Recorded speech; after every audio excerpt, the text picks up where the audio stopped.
নাইলে সেসপি গুন্ডারে ঠিক করতে সময় লাগতো, নাইলে সেসপি গুন্ডারে ঠিক করতে সময় লাগতো।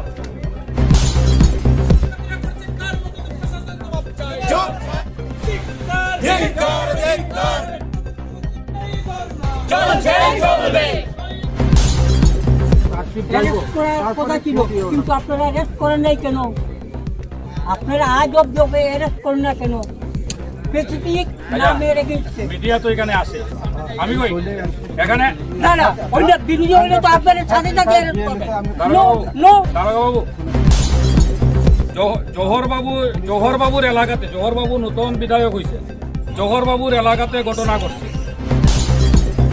আইনের হাত যেমন লম্বা, আইনের বেড়াজালটাও এখন বুঝিয়া, মানে শাসক দলের ছত্রছায়া থাকিয়া কেউ যদি আক্রমণ করে, কেউ মারধর করে, তাইলে আইনের বেড়াজালে বিভিন্ন কথা কইয়া তারারে গ্রেফতার না করিয়া নোটিশের কথা আপনার কাছ থেকে আমরা 70 দিন থেকে শুনিয়া। আজ যদি বিজেপির দুষ্কৃতি ছাড়া বিরোধী দলের কেউ বা সাধারণ কেউ যদি এই ধরনের কোনো অপরাধ করতো, আপনার 12 ঘন্টার টাইম লইল না, এফআইআর করা লাগলো না। যদি অন্যরা কেউ এই ঘটনা করত আর বিজেপির নেতা মন্ত্রীরা, মন্ডল সভাপতিরা আপনারা ফোন করতো, 10 মিনিট টাইম দিল না, আপনারা অ্যারেস্ট করলেন। এটা 70 দিন অতিক্রান্ত হয়েছে, আপনার কাছে আমরা কন্টিনিউ যাইয়া, আমরা এসডিপিওর লগে কথা কইলাম, ওসির লগে কথা কইলাম, এসপির লগে কথা কইলাম। আপনারা আইনের বেড়াজালটা দেখাই রাখলে আপনারা নোটিশ পাঠাইছেন, ইও করতেন।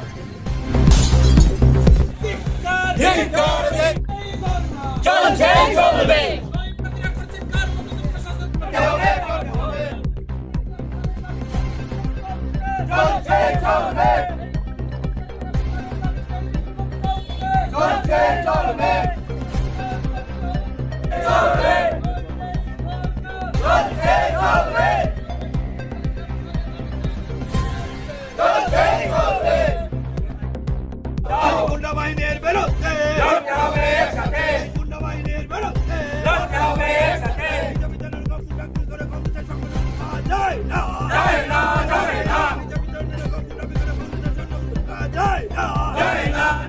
লড়তে হবে একসাথে, গুন্ডা বাহিনীর বিরুদ্ধে লড়তে হবে একসাথে।